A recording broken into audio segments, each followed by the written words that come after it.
afternoon, everyone. I want to thank you all for coming today. My name is Kelly O'Donnell, and I'm Accounts Payable Bookkeeper here at Mary Carriola Children's Center. Today, I'd like to go over with you and examine our current purchasing policies and procedures. A little background about what we are currently doing in this process would be, we require supervisor approval before and after every purchase. There are 3 purchasing coordinators located at 3 of our buildings. We are shopping daily, including online and locally in our local stores.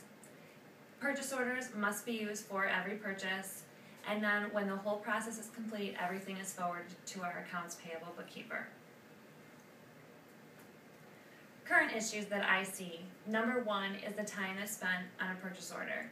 As you can see from my chart here, a purchase order, or the order itself, starts with a teacher, goes to a supervisor for approval, goes to the purchasing coordinator to shop, back to the supervisor for a second approval, back to the purchasing coordinator to put the paperwork together, finally onward to accounts payable bookkeeper for payment.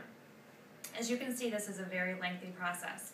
It takes about a week and a half to 2 weeks to actually get a purchase order in the hands of accounts payable. Another big issue, I believe, is our shipping charges and mileage expenses. They're costing the agency a lot more than the products at times. We order from Amazon.com a lot as an example, and we may have 3 or 4 orders that are all being done separately. And we're paying, on average, I would say $7 to $8 for each shipment.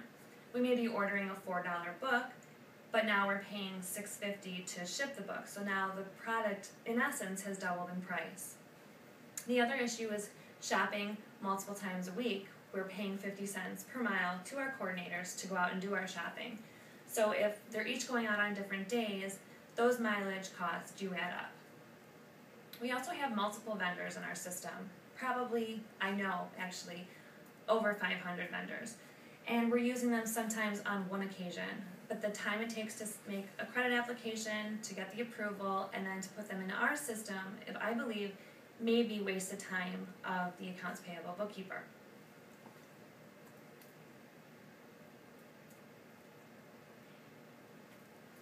The other issue is potential for duplicate orders. We do have 2 purchasing coordinators who rotate into our larger building to help out with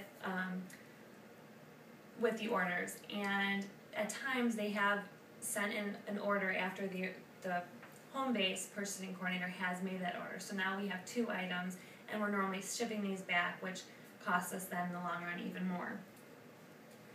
And the time and expenses related to doing the purchase order and the receipts.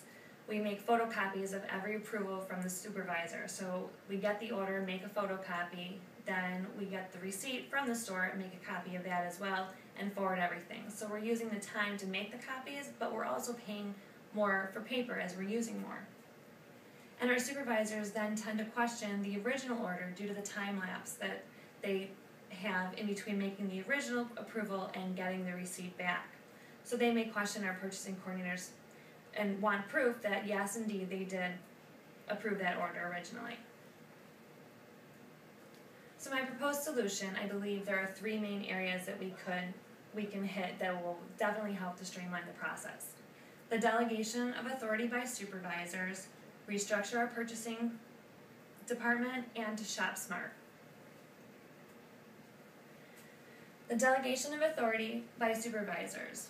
What we want to do, what I think we should do, is have the supervisors before the next school year, we will set up a budget for each classroom. We will do that tiered based on the child's needs. We do have some high functioning rooms and lower functioning rooms. So the rooms that have children with more disabilities that will need more expensive equipment, more therapy supplies, they will obviously have a higher budget. And the supervisors will have the final approval of those classrooms and their budgets. Then their teacher will be responsible for that classroom. They may make the decisions of what products to order and how to spend their money, but they will know by the end of the year they need to shop wisely or else they may run out. This will also help facilitate restructuring our purchasing department, letting go of some of the authority and letting our purchasers have a little bit more control. Leading me into restructuring the purchase department, I believe that we should centralize the department, have one area where we're placing all our orders from. That would include having a purchasing manager. This manager would have the authority to sign the purchase orders, to set up all the orders that the shoppers will be doing. They will also maintain a spreadsheet for the classrooms so that both supervisors and the classroom teachers can check in and see, okay, how much have we spent, this is where we're at, and this is how much we have to go.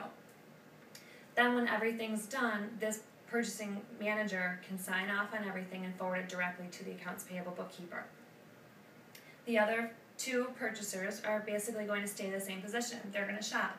They'll fulfill all the orders placed by the purchasing manager, and then they'll distribute those items to the proper classrooms and keep a general stock supply on hand, but not ordering in excess. So now our updated purchase order process will be teacher, purchasing manager, and accounts payable bookkeeper. We basically cut the process in half, cut our time in half, and I think have a more organized system.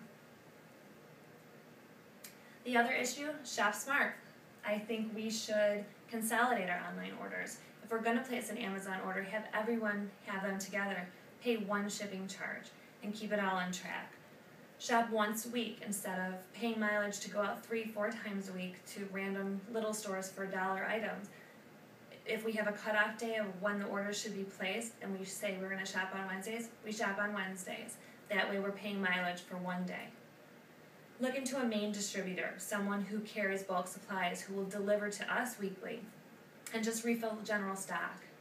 And the other thing, and last thing, is utilize vendors with incentives. There's a lot of companies now who will pay you for their business.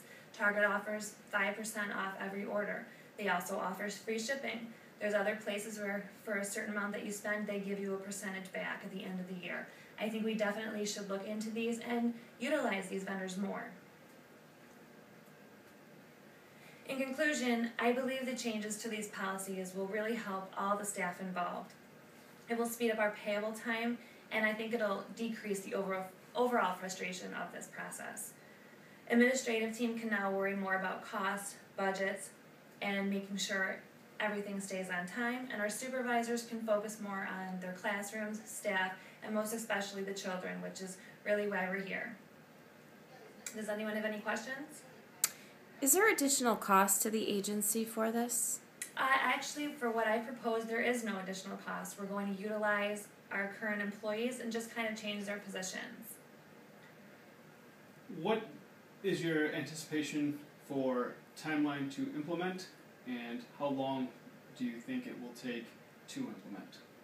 This actually, since we're in December, we're in a current school year. Our next school year will start in July of 2013. So we have approximately 6 months to discuss this, figure out some kinks, and get a good system going, and then have it implemented for July of 2013 with the necessary training probably in April and May leading up, May and June leading up to the next school year.